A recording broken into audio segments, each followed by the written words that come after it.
বর্তমান কালের যে বিজ্ঞানীরা ওনারা তথ্য পেশ করে, প্রাণী জগৎ ছিল নাকি নির্জীব পদার্থ, কিচ্ছু ছিল না। সেখান থেকে হাজার হাজার শত শত বছর অতিবাহিত হওয়ার পরে নাকি যোগের আকৃতি ধারণ করেছে। এই যোগ থেকে নাকি পাখি, পাখি থেকে মানুষ, নাউজুবিল্লাহ পড়েন।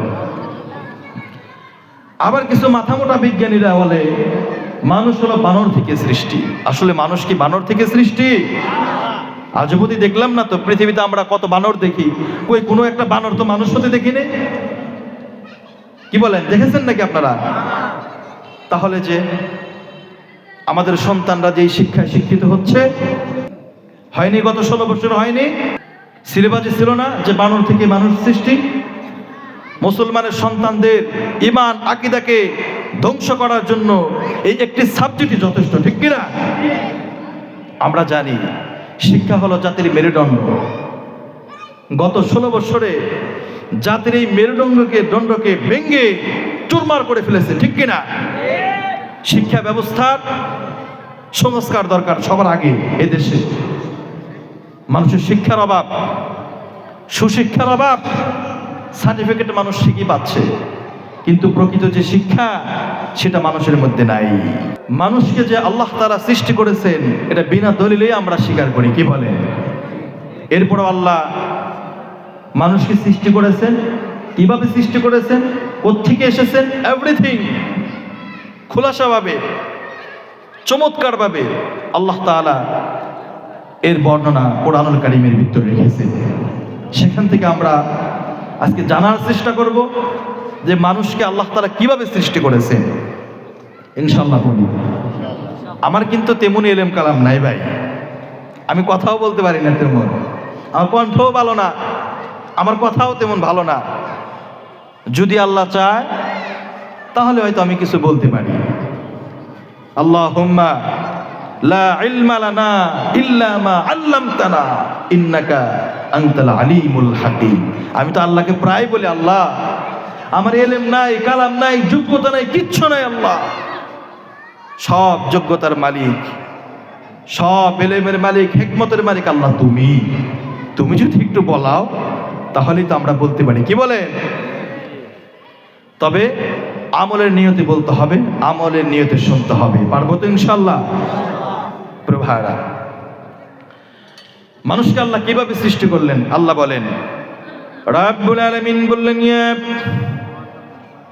আইয়ুহান নাসু তাকু রাব্বাকুমুল্লাযী খালাকাকুম মিন নাফসিন ওয়াহিদাতিন ওয়া খালাকা মিনহা যাওজাহা وبث منهما رجالا كثيرا ونساء। পড়েন আল্লাহু আকবার। রব্বুল আলামিন বললেন, পৃথিবীর মানুষেরা, ইয়া আইয়ুহান নাসু তাকু রাব্বাকুম, তোমরা তোমাদের রবকে ভয় করো। এই বিষয় এই যে তোমরা বলো মানুষ নাকি বানর থেকে সৃষ্টি, মানুষ নাকি পাখি থেকে সৃষ্টি, আসলে মানুষ পাখি থেকে সৃষ্টি নয়, মানুষ তো বানর থেকেও সৃষ্টি নয়। মানুষকে সৃষ্টি করেছে আমি রব্বুল আলামিন। পড়েন না সুবহানাল্লাহ। ওয়াবাসা মিনহুমা রিজালান কাসীরা ওয়া নিসা। রব্বুল আলামিন সর্বপ্রথম একজন মানব হযরত আদম আলাইহিস সালামকে সৃষ্টি করলেন, তার থেকে তার স্ত্রী হাওয়া আলাইহিস সালামকে সৃষ্টি করলেন। এই দুইজন মানুষের মিলন মিশ্রণে ওয়াবাসা মিনহুমা রিজালান কাসীরা ওয়া নিসা, পুরা বিশ্বের মধ্যে মানুষের বিস্তার ঘটিয়েছেন। সুবহানাল্লাহ পড়ে। এখানে কি দলিল দরকার? তার প্রমাণ সবচেয়ে বড় দলিল, কোরআনের পরে বড় দলিল হচ্ছে আমরা, চাক্ষুষ দলিল। আমাদের সন্তান হয় না, কথা বলে না, আমাদের নাতিপুতি হয় না, নাকি বানর থেকে হয়েছে, আমরা পাখি থেকে হয়েছি? চাক্ষুষ দলিল। এরপরে আল্লাহ দলিল দিয়ে দেয়। কেন দিয়ে দেয়? এই যে আপনারা জানবেন, আপনারা যখন মোবাইল ফোন কিনেন, শাওমি, স্যামসাং, এই যে আইফোন আপনারা কিনে থাকেন, ফোন কেনার শুরুতে কিন্তু একটি গাইড বুক, একটি বই দিয়ে দেয় আপনাদের, যে ফোনটা কিভাবে চালাতে হয়, ফোনটা কিভাবে তৈরি হলো, দেয় না, একটা বই দেয় না, ছোট্ট একটি বই দেয় না, ওই ফোনটা চালানোর কিছু দলিল ওখানে উপস্থাপন করা আছে। তা আল্লাহ যে মানুষকে সৃষ্টি করেছেন, মানুষকে সৃষ্টি করার পরে গাইড বুক হিসাবে এই কোরআনটা দিয়েছেন। কি দিয়েছেন ভাই? আপনারা যদি জোরে কথা না বলেন তাহলে কিন্তু বাইরে মানুষ আসবে না। জোরে বলেন, কোরআন দিয়েছেন। আপনার কথা বললে ফায়দা কি জানেন?